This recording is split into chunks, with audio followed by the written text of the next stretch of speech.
Et bien moi KTP les amis, c'est Dark Magikarp, je suis très heureux de vous retrouver pour une vidéo un petit peu spéciale puisque je pense que c'est une des premières fois sur ma chaîne que je fais ce genre de vidéo.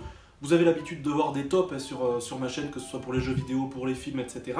Mais il s'agira cette fois-ci d'un flop, voilà, un flop qui aura pour but de vous énumérer un petit peu les films qui m'ont le plus déçu à l'affiche du cinéma, de mon cinéma en 2018. Donc il ne s'agit, voilà, je tiens vraiment à vous préciser ça, il ne s'agit pas d'un flop des plus mauvais films de 2018, mais plutôt de ceux qui m'ont le plus déçu, sur lesquels j'avais le plus d'attentes, voilà, qu'on attendait pour diverses raisons, et qui sont finalement retombés comme un flanc pour moi. Donc voilà, c'est pas spécialement les plus mauvais films, mais ceux qui m'ont le plus déçu, je tenais vraiment à insister là-dessus.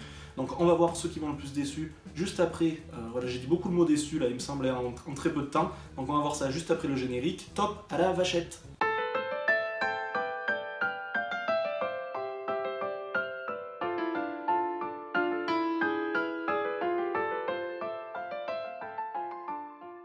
On va commencer avec du très lourd, hein. Je pense que je vais prendre le plus gros film, parce que je pense que je vais me faire taper dessus dans les commentaires en parlant poliment.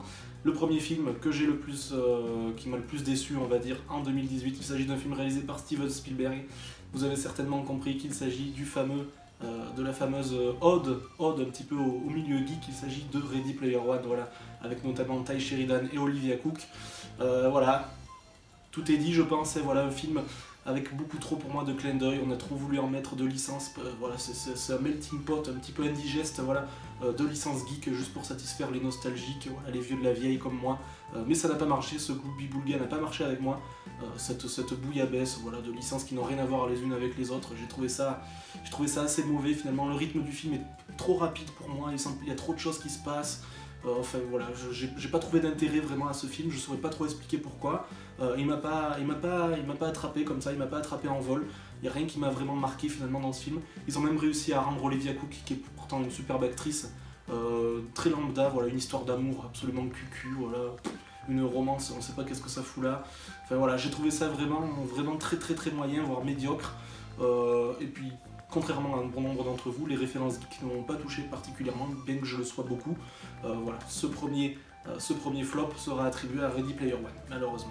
Un petit Disney Pixar quand même qui va apparaître dans ce flop, et oui, ça va peut-être en étonner plus d'un, mais je n'ai pas apprécié du tout Les Indestructibles 2, réalisé par le fameux Brad Bird, et pourtant qui n'en est pas à son coup d'essai. J'ai largement préféré le premier opus, au cinéma, là je me suis endormi 5-6 fois, c'était tellement pas dans mes habitudes que je me devais absolument de mettre cet Indestructible 2 dans mon flop 2018, excusez-moi. Voilà, je m'endors jamais au cinéma, et même quand je vais voir des gros nanars. Là, voilà, j'ai pas trouvé d'intérêt non plus particulier à ce film, je saurais pas tellement dire pourquoi non plus. Je n'ai pas spécialement d'arguments, c'est son goût personnel. Voilà, j'y ai pas trouvé d'intérêt, j'ai pas accroché au synopsis, j'ai pas accroché au rythme, j'ai pas accroché voilà, à la thématique de départ. Enfin voilà, ça m'a pas touché particulièrement. On a voulu encore tout mettre sur les produits dérivés, sur la communication, un petit peu comme Ready Player One. Voilà, le fameux Jack qu'on a mis à toutes les sauces, et finalement ça n'a pas pris. Et je pense que là par contre il y a eu plus de monde que sur Ready Player One qui n'a pas aimé ce film. Pour preuve, les nombreux produits dérivés, notamment à Disneyland, qui sont bradés, enfin voilà, je pense qu'ils avaient fait pas mal de stock là-dessus et qui se sont fait un petit peu avoir à leur propre jeu, voilà, pour cet Indestructible 2 qui pour moi ne restera pas dans les annales des Disney Pixar. Je vous ai dit que ce n'était pas un flop des plus mauvais films, mais quand même il y a quand même un petit nanar, et voilà, j'avais fait une critique de ce film qui était plutôt moyenne, j'avais pas voulu être trop méchant avec ce film, puisque paradoxalement j'avais passé un bon moment, un bon divertissement au cinéma, mais c'est vrai qu'en ressassant, en réfléchissant vraiment pour ce flop, il se devait d'y être, il s'agit du film de Shane Black, l'énième The Predator, voilà, encore un énième film à l'effigie de notre fameux Predator. Que dire sur ce film? Un nanar assumé, voilà, c'est pour ça que j'ai un petit peu hésité quand même à le mettre. Un nanar assumé, un aspect parodique des années 80 au niveau des dialogues, de l'action à couper le souffle, mais beaucoup trop vide, voilà, pour ne pas paraître dans ce flop. Voilà, il était vraiment vide d'intérêt. Voilà, un petit divertissement potable, on peut dire, mais il se doit quand même d'apparaître dans ce flop, parce qu'on en a marre des ressucés, on en a marre de tirer sur l'élastique commercial de ces films des années 80 qui ont eu du succès. Il faut les laisser tranquilles, il faut les laisser là où ils sont. Donc allez voir ailleurs les amis, et Shane Black, arrête, je t'en supplie, de nous pondre ce genre de film, parce que tu commences vraiment à descendre au niveau de mon estime, même si je pense pas que ça te fasse grand chose, ça t'en touche une sans faire bouger l'autre je pense. Mais bon voilà, The Predator, un petit peu plus sérieusement, qui se doit absolument d'apparaître dans ce flop malgré tout. Les deux derniers films seront des films, voilà, je pense que vous avez adoré au cinéma, et j'ai vu très peu d'avis négatifs là-dessus. Je pense qu'ils étaient vraiment adaptés à des cinéphiles vraiment pointus, voilà, qui aiment un petit peu ce genre de choses. Mais malheureusement, je n'ai pas adhéré, donc c'était pourtant ma came au départ aussi, c'était des films qui, sur le papier, se devaient de m'intéresser, mais le premier, voilà, je le mets un petit peu avec des regrets, mais je me devais de le mettre pour faire le top 5 aussi. Il s'agit de Red Sparrow. Red Sparrow, voilà, qui m'a quand même déçu, le film de Francis Lawrence, avec Jennifer Lawrence, avec Joel Edgerton, voilà, un casting à couper le souffle, et pourtant a fortiori au départ. J'ai oublié d'ailleurs, il y a Matthias Schoenaerts aussi que j'aime beaucoup, voilà, qui est dans le rôle du méchant. Un film au design vraiment particulier, au magnifique design d'ailleurs, et voilà, graphiquement très très joli, une patte graphique vraiment assumée. Un synopsis de départ qui me plaisait beaucoup et finalement je me suis ennuyé tout du long. Voilà, c'est vraiment un problème de rythme qui persiste sur ce film-là.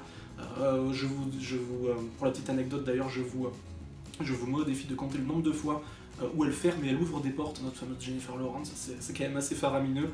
Voilà un film qui pouvait être bon, le suspense qui est trop lent, qui monte au fur et à mesure, bien comme il faut, mais voilà, j'ai trouvé beaucoup trop mou. C'est dommage parce que l'idée de départ était vraiment bonne et je trouve vraiment que c'est du gâchis ce film, voilà, c'est le bon mot. C'est un flop, non pas sur sa mauvaise qualité, mais sur le fait que j'en attendais monts et merveilles, et que finalement, voilà, un film lambda que j'oublierai assez facilement, malheureusement. Et le dernier film, c'est un petit peu le même problème, et voilà, un rythme beaucoup trop mou, saccadé, un bon casting principal, une bonne promesse, mais qui finalement retombait comme un flanc. Il s'agit de Everybody Knows avec Penelope Cruz et Javier Bardem, de Asghar Farhadi, voilà, qui n'en est pas à son coup d'essai. Je suis pas un grand fan de ce genre de film, un petit peu trop élitiste, un petit peu trop... voilà, ça se revendique un petit peu trop haut pour moi, voilà, j'aime pas trop. Ça retranscrit bien encore une fois cet aspect là de l'Espagne un petit peu. Penelope Cruz n'en est pas à son coup d'essai, ça rappelle un petit peu les Goldberg, voilà, ce genre de choses. Le synopsis de départ était bon, l'ambiance était bonne, les acteurs aussi, mais là c'est un petit peu le rythme et finalement la fin du film aussi qui est très décevante, et voilà, on a le suspense qui monte pour finalement retomber un petit peu encore comme un flanc. Donc voilà, Everybody Knows n'est pas un mauvais film en soi, mais il apparaîtra dans mon flop personnel. Voilà, vous me direz ce que vous en pensez dans les commentaires, puisque ce flop est maintenant terminé, voilà. Bon, on aurait pu en mettre d'autres, je pense, dans ce flop, et vous me direz dans les commentaires qu'est-ce que vous avez pensé de cette année 2018, mais moi, pour moi, elle était pas fameuse, elle était un petit peu mi-figue, mi-raisin, malheureusement. Un petit pouce bleu ou un petit pouce rouge, comme d'habitude, c'est vous qui voyez, vous êtes les seuls décideurs de la chaîne. N'oubliez pas surtout les commentaires, parce que j'attends vos avis sur ce flop, et voilà, le partage, le dialogue, etc. Ça m'intéresse de savoir qu'est-ce que vous en avez pensé. D'ici la prochaine vidéo, comme d'habitude, les amis, sortez couverts, portez-vous bien, et puis surtout, salut, salut!